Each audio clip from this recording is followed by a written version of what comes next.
Okay so hey everyone, welcome to life stack once again and माई सेल्फ अतिक श्रीवास्तव। और आज हम देखेंगे कि कंट्रोल फ्लो स्टेटमेंट्स क्या होते हैं। उससे पहले थोड़ा सा रिवाइज कर लेते हैं जो पिछली बार पढ़ा था। हमने देखा था कि कोडिंग क्या होता है, पाइथन क्या होता है। फिर हमने देखा था कि कुछ चीज़ हम लोग पाइथन में कैसे प्रिंट करते हैं, कैसे हम आउटपुट लेते हैं, है ना। उसके बाद हमने कुछ फंक्शंस के बारे में देखा था, जैसे कि प्रिंट फंक्शन होता है, एक होता है हमारा इनपुट फंक्शन हमारा यूज़ होता है यूज़र से इनपुट लेने के लिए। एंड उसके बाद हमने देखा था ये हमारा एक वेरिएबल होता है, जैसे ए हमारा एक वेरिएबल है, जो बीच में हमारा इक्वल्स टू लगा है वो हमारा असाइनमेंट ऑपरेटर है। एंड जो 8 है वो इसकी वैल्यू है। देन उसके बाद हमने देखा था डेटा टाइप्स कौन कौन से होते हैं। हमने देखा था स्ट्रिंग, जो भी इन्वर्टेड कॉमास के अंदर लिखा रहता है वो हम एज अ स्ट्रिंग कंसिडर करते हैं। स्ट्रिंग क्या होता है, जो जैसा लिखा होता है वो वैसे ही प्रिंट हो जाता है। इंटीजर क्या है हमारा, इंटीजर्स वो नॉर्मल नंबर जो वैल्यूज़ होती हैं, जैसे 1 2 3 4 -1 -2 -3 ऐसे। एंड देन हमारा आते हैं फ्लोट वैल्यूज़ क्या होती हैं, जो डेसिमल वैल्यूज़ होती हैं। देन हमने देखा कि बूलियन क्या होते हैं, बूलियन ट्रू और फॉल्स वैल्यू, कोई कंडीशन आपने दी वो ट्रू है कि या फॉल्स है, वो वैल्यूज़ होती हैं हमारी बूलियन। उसके बाद हमने देखा कन्वर्जन, अगर हमें किसी चीज़ को कन्वर्ट करना है, स्ट्रिंग को इंटीजर डेटा टाइप में कन्वर्ट करना है, इंटीजर को स्ट्रिंग में कन्वर्ट करना है, वो सब। इसको हम टाइप कास्टिंग भी बोलते हैं, है ना। और हमने एक और चीज़ देखी थी कि अगर हम जब कोई इनपुट लेते हैं यूज़र से, तो हमेशा एक स्ट्रिंग के फॉर्म में स्टोर होता है। तो लेट से आपको एक नंबर, आपको एक इनपुट लेना है, तो आप पहले से यूज़र से इनपुट लेंगे, देन उसको आप इंटीजर डेटा टाइप में कन्वर्ट करेंगे यूज़ करने से पहले। उसके बाद हमने देखा कुछ ऑपरेटर्स देखे, प्लस देखा हमने, माइनस देखा, एस्ट्रिक एस्ट्रिक हमारा यूज़ होता है मल्टीप्लिकेशन के लिए, फॉरवर्ड स्लैश हमारा यूज़ होता है डिवीजन के लिए, और मॉड्यूलस हमारा यूज़ होता है रिमाइंडर फाइंड करने के लिए। ये सब हमने देख लिया। अब नेक्स्ट हम आगे इसके बारे में आगे पढ़ेंगे, कंट्रोल फ्लो स्टेटमेंट्स। ओके, तो कंट्रोल फ्लो स्टेटमेंट्स क्या होता है कि जैसे कि एक रिवर होती है, एक रिवर का एक फ्लो होता है, उसी तरह हमारे कोड का, एक लॉजिक का भी एक कोड होता का एक फ्लो होता है ना। और उसमें हम लोग लॉजिक में इंस्ट्रक्शंस देते हैं अलग अलग ऑर्डर के बेसिस पे। मतलब पहले हमने कुछ इंस्ट्रक्शन दिया, उसके बाद हमने कुछ इंस्ट्रक्शन दिया, एक ऑर्डर में देते हैं। तो उस ऑर्डर को कंट्रोल करने के लिए हम कंट्रोल फ्लो स्टेटमेंट्स यूज़ करते हैं, है ना। जिसमें सबसे पहले पढ़ेंगे अपना इफ एल्स। तो मैं यहाँ पे एक if underscore else dot P Y करके एक नई फाइल बनाऊंगा, है ना। तो लेट्स से मुझे अब एक प्रोग्राम बनाना है जिसमें मैं यूज़र से दो नंबर इनपुट में लूँगा और मुझे पता लगाना है कि उन दोनों में से बड़ा कौन सा है ना। तो सबसे पहले मैं क्या करता हूँ, दो नंबर इनपुट में लेते हैं। सबसे पहले मैं लिखूँगा A equals to int input enter the first number. अच्छा, मैं आपको एक और चीज़ दिखाता हूँ कि अगर आप अपने वी एस कोड में alt left alt shift plus down arrow की दबाएंगे तो ये एज टू एज कॉपी हो जाएगा, है ना।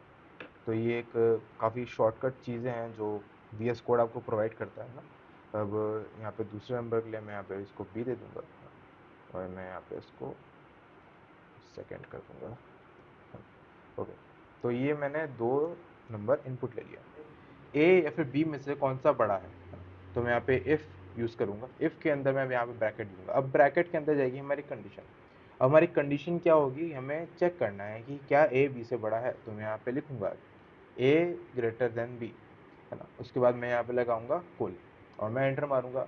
अब सबसे पहले हम देखते हैं जो कंडीशन है, इफ़ कैसे काम करता है। इफ़ हमारा काम करेगा। अच्छा, उससे पहले मैं आपको बताता हूँ ये क्या है। ये जो इतना आप देखें मैंने कि यहाँ पे इसके बाद मैंने जो एंटर मारा, तो वो सीधे इस जगह पे हमारा क्या बोलते हैं, कर्सर आया। इतनी स्पेस उसने छोड़ दी। जो इतनी स्पेस होती है इसको हम बोलते हैं इंडेंटेशन। पाइथन एक इंडेंटेशन फॉलो करता है, बल्कि अलग जो नॉर्मल लैंग्वेजेस होती हैं, जैसे सी आपने देखा है, सी है, सी प्लस प्लस है, उन सब में इंडेंटेशन नहीं फ़र्क पड़ता है। लेकिन इसमें इंडेंटेशन इतनी स्पेस, ये है हमारी एक वन टाइप स्पेस है। वन टाइप स्पेस क्या होती है, जैसे मैंने यहाँ पे इसको रखा, मैंने टैब दबाया तो यहाँ पे एक टाइप की स्पेस आ गई, है ना। तो वन टाइप स्पेस का इंडेंटेशन यहाँ पे दिया जाता है। ये हमारा बेसिकली एक लिखने का तरीका ही कह सकते हैं इसको, पाइथन का, है ना। उसके बाद मैं यहाँ पे मान लीजिए मैंने यहाँ पे लिख दिया कि प्रिंट ए ग्रेटर देन बी। अच्छा, तो अब इस लाइन का मतलब ये है कि कंप्यूटर सबसे पहले यहाँ पे इनपुट लेगा। हमने इनपुट मान ले दिया a equals to 5 and b equals to 3 दिया। अब यहाँ पे वो आके चेक करेगा। अगर यहाँ पर ये कंडीशन जो मैंने अंदर दी है ए ग्रेटर देन बी, अगर ए हमारा बी से बड़ा हुआ तो जो आगे मैंने इसको लिखा है प्रिंट ए ग्रेटर देन बी, ये कंप्यूटर एग्जीक्यूट कर देगा और मुझे आउटपुट में मुझे ए ग्रेटर देन बी प्रिंट करके दे देगा। लेकिन अगर ये नहीं हुआ तो क्या होगा, तो हमारा कंप्यूटर, जैसे मान लीजिए मैंने बी की वैल्यू 5 दे दी है और ए की वैल्यू 3 दे दी है, तो कंप्यूटर क्या करेगा, चेक करेगा कंडीशन, ये कंडीशन फॉल्स है, तो इतना लाइन ऑफ कोड वो स्किप करके आगे बढ़ जाएगा। उसके बाद वो इस चीज़ को देखेगा ही नहीं इसके अंदर क्या लिखा है, जो भी लिखा हो फलाना ढमकाना जो भी लिखा हो, उसको उससे फ़र्क नहीं पड़ता, वो बस चेक करेगा कि कंडीशन ये ट्रू है कि फॉल्स है।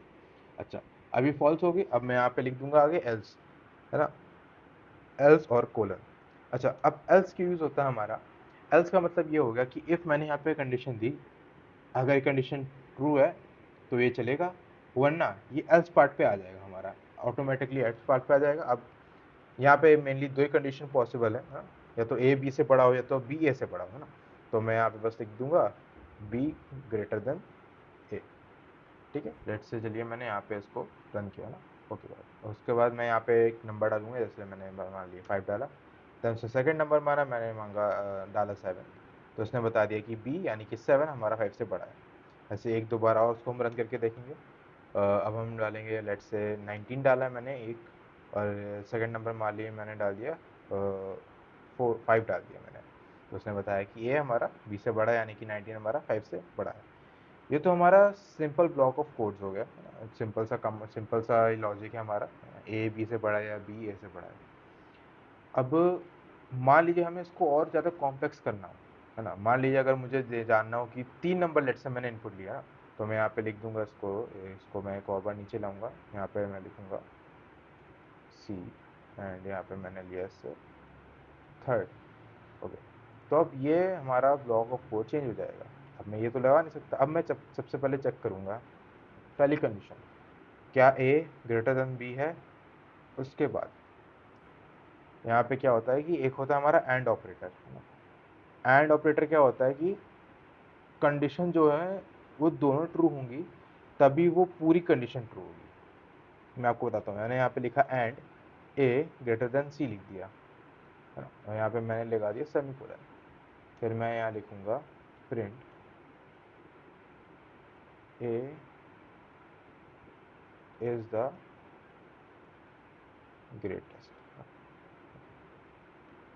ओके। तो इसका मतलब ये हुआ कि यहाँ पे मैं आया, है ना, इफ़ के अंदर आया, मैंने देखा ए बी से बड़ा है। अगर ए बी से बड़ा है तो बहुत अच्छी बात है, लेकिन यहाँ एंड लगा है, एंड का मतलब ये है कि यहाँ पे ए बी से बड़े होने के साथ साथ ए सी से भी बड़ा होना चाहिए। ये पूरी कंडीशन ट्रू तभी होगी जब ए भी बी से बड़ा होगा और ए सी से भी बड़ा होगा, है ना। दोनों कंडीशन ट्रू होंगी तो ये पूरी कंडीशन ट्रू होगी। एंड का मतलब यही होता है। अगर मैं यहाँ पे और लगाता तो मान लो अगर कोई एक भी कंडीशन ट्रू होती तो मेरा ये ब्लॉक ऑफ कोड रन कर जाता। और का मतलब यही होता है कि दोनों में से कोई एक भी कंडीशन ट्रू होगी तो वो रन कर जाएगा। लेकिन मैंने अगर यहाँ पे एंड लगाया है तो मतलब कि एक कंडीशन ट्रू, दोनों कंडीशन ट्रू होना नेसेसरी है ना। अब ये मैंने मेरे लिए हो गया ए के लिए, है ना। अब मैं यहाँ पे लिखाऊंगा एलिफ। अब एलिफ क्या होता है, जब हमें मल्टीपल कंडीशन देनी होती हैं, दो कंडीशन के लिए हम पहले एल्स एफ इफ और एल्स यूज़ करते हैं। अगर मल्टीपल कंडीशन से बीच में और कंडीशन डालनी है तो हम लोग एलिफ यूज़ करते हैं। एलिफ और ब्रैकेट लगा के हम नॉर्मल जैसे इफ में कंडीशन देते हैं वैसे कंडीशन देंगे। अच्छा, अब यहाँ पे हम देख चुके हैं कि ए जो है हमारा, है ना, ए जो है ए की वैल्यू हम चेक कर चुके हैं, ए हमारा बड़ा है या छोटा। मान लीजिए ए हमारा बड़ा नहीं है, मान लीजिए ए हमारा बी से बड़ा नहीं है, तो हम यहाँ पे चेक करेंगे क्या बी हमारा ग्रेटर है ए से, एंड एंड हम लगाएंगे बी हमारा ग्रेटर है सी से। फिर से मैंने कॉलन दिया, प्रिंट किया B is the greatest, and next मैं कंडीशन दे दूंगा इसको प्रिंट। अच्छा, अब यहाँ पे दो कंडीशन ए और बी की तो हमने कर ही दी है, तो सिंपल सी बात है, अगर ये दोनों में से कोई बड़ा नहीं होगा तो हमारा सी हमारा ग्रेटेस्ट होगा, सी इज द ग्रेटेस्ट।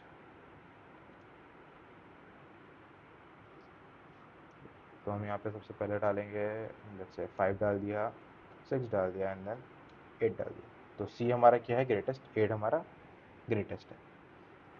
ओके, तो अब हम आगे बढ़ते हैं और हम आगे पढ़ेंगे कुछ लूपिंग स्टेटमेंट्स के बारे में ना। तो सबसे पहले यहाँ मैं एक और न्यू फाइल बनाऊंगा, लूप डॉट पी वाई करके। तो लूप क्या होता है, लेट्स से कि आपसे किसी ने बोला कि आपको प्रिंट करना है हेलो, है ना। ठीक है, आपने बोला आपको प्रिंट करने के लिए हेलो, आपको बोला किसी ने, आपने प्रिंट कर दिया हेलो। हाँ, अब मान लीजिए वो बोलता है आपको आपको हेलो 5 बार आपको प्रिंट करना है। तो आप क्या करेंगे, इसको 5 बार लिख देंगे तो ये 5 बार प्रिंट हो जाएगा। लेकिन मान लीजिए आपकी आपसे किसी ने बोला कि इसको 10 बार प्रिंट करो। आपने चलिए 10 बार लिखा, आपने 10 बार इसको प्रिंट कर दिया। मान लीजिए अगर आपसे आपको कोई 100 बार लिखने के लिए बोलता है, तो आप 100 बार print hello print hello print hello तो नहीं लिखेंगे। तो उस चीज़ को रिपीटेडली करने के लिए, कोई भी चीज़ को रिपीटेडली परफॉर्म करने के लिए, कोई भी ब्लॉक ऑफ कोड को रिपीट करने के लिए हम लूप्स का यूज़ करते हैं। लेट्स पहले सबसे पहले हम देखते हैं वाइल लूप, है ना। वाइल लूप और फॉर लूप दो तरीके के लूप होते हैं। तो सबसे पहले हम देखेंगे वाइल लूप, है ना। वाइल लूप क्या होता है, अब हम सबसे पहले यहाँ लिखते हैं वाइल और उसके बाद हम देंगे इसके अंदर कंडीशन, है ना। अच्छा, उससे पहले हम लोग क्या करते हैं, उससे पहले हम लोग क्या करेंगे कि एक, तो सबसे पहले हम करेंगे कि एक वेरिएबल लेंगे, लेट से आई ले लिया मैंने, हाँ, उसको मैंने इक्वल टू 0 कर दिया, आई की वैल्यू 0 है। और उसके बाद मैं यहाँ पे लिखूंगा वाइल, मैंने लिखा वाइल। अब इसके अंदर मैं कंडीशन दूंगा कि मुझे ये लूप, ये जो लूप है, मुझे ब्लॉक ऑफ कोड जो मुझे रिपीट कराना है, कितनी बार कराना है। तो वाइल, वाइल का मतलब होता है कि कब तक। तो I less than equals to 5, let's say मैंने 5 बार कराना है ना, तो मैंने इसको दिया, यहाँ पे मैंने कोलन दे दिया यहाँ पे मैंने। तो यहाँ पे इसका मतलब ये हुआ कि ये जो ब्लॉक ऑफ कोड में इसके आगे लिखूंगा, वो तब तक चलेगा जब तक आई की वैल्यू 5 है। अब आप सोच रही होगी कि आई की वैल्यू तो हमेशा 0 ही रहेगी, आई की वैल्यू तो हमेशा 5 से कम रहेगी। वो भी हम आगे आगे देखते हैं। तो मैं आगे लिखूंगा प्रिंट, प्रिंट में यहाँ पे लेट्स से हमें प्रिंट करना है हेलो, हेलो प्रिंट किया मैंने। अब इसके बाद मैं क्या करूँगा, हेलो प्रिंट करने के बाद अब मैं यहाँ पे लिखूंगा I equals to I plus one, I plus one. इसका मतलब ये हुआ कि जब मेरा एक, जो एक बार ये प्रिंट हेलो प्रिंट कर देगा, है ना, हेलो प्रिंट कर देगा जब ये, तो उसके बाद आई की वैल्यू एक इंक्रीज हो जाएगी, है ना। तो अब ये आई की वैल्यू 1 इंक्रीज होने पे आई की वैल्यू 1 हो गई, यहाँ पे 0 थी तो अब 1 हो गई। अब ये दोबारा लूप चालू होगा और फिर से चेक करेगा कि आई की वैल्यू 5 से कम है, इस टाइम पे आई की वैल्यू 1 है, यस 5 से कम है। तो ये दोबारा इसको हेलो प्रिंट कर देगा और ये तब तक इस हेलो को प्रिंट करता रहेगा जब तक कि आई की वैल्यू 5 से छोटी रहेगी, है। तो लेट्स से कि इसका आउटपुट क्या था, देख 5 बार इसने हेलो प्रिंट कर दिया है। उसके बाद अगर मैं यहाँ पे जाऊँ तो उसको 10 कर दिया, तो मैंने ये आए हमारा हेलो 10 बार इसने प्रिंट कर दिया।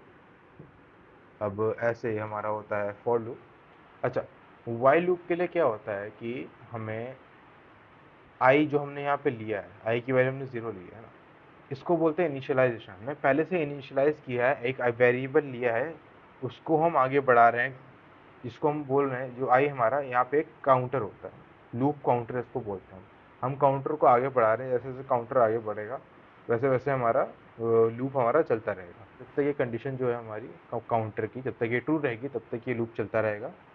जैसे ये कंडीशन फॉल्स हो जाएगी, ये लूप हमारा रुक जाएगा। ओके, उसके बाद अब हम देखते हैं फॉर लूप। हाँ, मैं ये बता रहा कि वाइल लूप के लिए आपको यहाँ पे इनिशियलाइज कराना पड़ता है, जबकि फॉर लूप के लिए हमें कोई इनिशियलाइजेशन नहीं कराना पड़ता है। हाँ, उससे पहले भी मैं एक चीज़ देखते हैं, एक होता है हमारा रेंज। रेंज क्या होता है, लेट्स से मैंने यहाँ पे मैंने लिखा प्रिंट रेंज ऑफ 5, है ना। अब मैं इसको यहाँ पे इसको मैं तब तक के लिए इसको कमेंट कर देता हूँ। अच्छा, यहाँ पे रेंज क्या आया, 0 से 5। हाँ, तो मैंने यहाँ पे किया प्रिंट रेंज। अच्छा, रेंज का मतलब है ऐसे, यहाँ पे मैंने रेंज के अंदर यहाँ पे 5 दिया है। इसका मतलब ये है कि हमारा 0 से लेकर 5 तक की हमारी रेंज है। अब मैं आपको फॉर लूप में दिखाता हूँ कि इसका मतलब क्या हुआ। मैंने लिया फॉर आई इन रेंज। अच्छा, फॉर लूप हमारा यूज़ होता है कि हम एक सीक्वेंस के ऊपर इटरेट कराते हैं। इटरेट का मतलब एक एक करके हम लूप को आगे बढ़ाते हैं, कि करके हम चीज़ों को आगे बढ़ाते हैं ना। इटरेट करना, एक आगे बढ़ाना। तो यहाँ पे रेंज मैंने 5 डाल दिया। हाँ। अच्छा, अब इसका मतलब ये हुआ कि मेरा जो लूप है, आई की जो वैल्यू है हमारी, ये देखो यहाँ पे रेंज लिखा है, यहाँ पे क्या लिखा है, 0 से 5, है ना। इसका मतलब ये है कि आई की वैल्यू हमारी 0 से स्टार्ट होगी और 0 से लेकर हमारी कहाँ तक जाएगी, 5 तक। नहीं, 5 तक नहीं जाती हमारी। एक्चुअल हमारी वैल्यू जाती है 5 - 1, यानी n - 1 तक जाती है, जो भी हम यहाँ पे वैल्यू देते हैं ना। यानी कि यहाँ पर ये वैल्यू जाएगी 4 तक।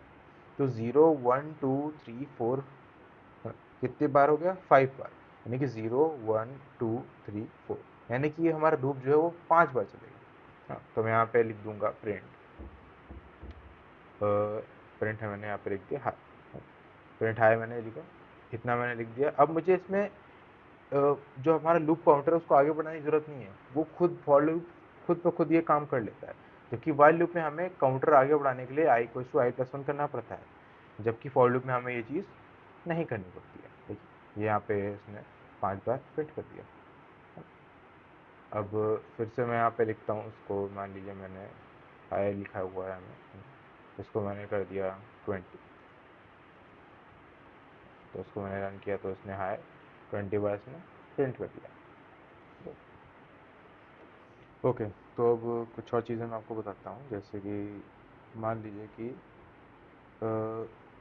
आप, जैसे एक आपने लूप चलाया है ना, तो मान लीजिए आप चाहते हैं कि एक पर्टिकुलर टाइम पे आते, एक पर्टिकुलर वैल्यू पे आके जो हमारा लूप है वो ब्रेक हो जाए या हमारा कोड रुक जाए, है ना। तो उन सब चीज़ों के लिए हम यूज़ करते हैं हमारा ब्रेक फंक्शन। कैसे, मैं आपको बताता हूँ। जैसे कि वाइल लूप में आपको यूज़ करके दिखाता हूँ। ओके, तो जैसे कि ये हमारा वाइल लूप है ना। अब मैं यहाँ पे चाहता हूँ, ये हेलो तो प्रिंट कर रहा है, लेकिन मैं चाहता हूँ कि जब इसकी वैल्यू, जब आई की वैल्यू हमारी 5 होती है, लेट से, तो मैं चाहता हूँ कि ये जो लूप है हमारा ब्रेक हो जाए, है ना। तो मैं यहाँ पे एक कंडीशन दूंगा, if I is equals to, अच्छा, डबल इक्वल्स टू हम यूज़ करते हैं, मैंने बताया था, जब हमें इक्वेट करना होता है। जब सिंगल इक्वल टू यूज़ करते हैं तो उसका मतलब हम असाइन कर रहे हैं वैल्यू, है ना। तो डबल इक्वल टू लगा के मैंने इसको बोल दिया कि अगर 5 है तो क्या करना है, हमें ब्रेक करना है। इतना मैंने लिख दिया बस। अब अगर मैं इसको रन करूँगा तो 1 2 3 4 5, केवल ये 5 तक ही प्रिंट करेगा। क्यों? क्योंकि जैसे ही इसकी आई की वैल्यू 5 हुई, तुरंत ये लूप हमारा ब्रेक हो गया। ओके, तो ये तो हमारा हो गया कंट्रोल फ्लो स्टेटमेंट्स, है ना। और मैं आपको एक बात बताता हूँ कि जो भी मैं आपको बता रहा हूँ वो मैं आपको बता रहा हूँ कि चीज़ें काम कैसे करती हैं, पाइथन कैसे वर्क करता है, इफ एल्स क्या है, मतलब कैसे चीज़ें काम कर रही हैं। लॉजिक बिल्डिंग आप प्रोजेक्ट्स करके, प्रोग्राम लिख के खुद से ही सीखेंगे। ये सब प्रोग्रामिंग कोडिंग वगैरह खुद से ही आती है। मैं आपको बिठा के नहीं बता पाऊंगा कि आपको हर एक प्रोग्राम कैसे लिखना है। धीरे धीरे आप प्रोग्राम लिखेंगे, आप प्रैक्टिस करेंगे तो आपको समझ आएगा कि हाँ, ये लॉजिक ऐसे अप्लाई होता है ना। तो प्रैक्टिस प्रैक्टिस क्वेश्चन भी हम लोग करेंगे साथ में बैठ के। कुछ क्वेश्चंस मैं लाऊंगा, कुछ अलग अलग आपको वेबसाइट बताऊंगा कि आप कहाँ से प्रैक्टिस कर सकते हैं। तो तब तक के लिए बस इतना ही। आज के लिए बस काफ़ी है इतना। If you like this video, make sure to like and subscribe to our channel Lifestack. Thank you.